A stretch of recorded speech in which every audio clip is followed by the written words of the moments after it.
31 मार्चपर्यंत हायवेवरचे 500 मीटरपर्यंतचे wine shop आणि बार बंद करण्याचे आदेश सर्वोच्च न्यायालयाने दिले होते। यावर अनेक राज्यांनी पिटिशन दाखल केल्या।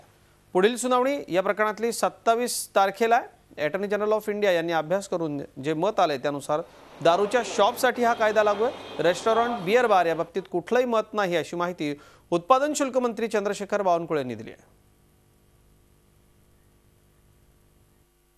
सुप्रीम कोर्टाच्या निकालामध्ये पूर्ण अभ्यास केल्यानंतर नॅशनल हायवे आणि स्टेट हायवेवर असलेले शॉप्स हे याला लागू होत आहे आणि त्यामध्ये FL2 देशी विदेशी मद्याचे दुकान शॉप असा पूर्ण जजमेंटमध्ये असल्यामुळं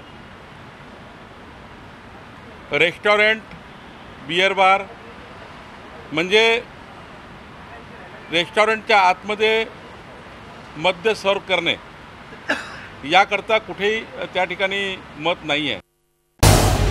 झी 24 तास रहा एक पाऊल पुढे।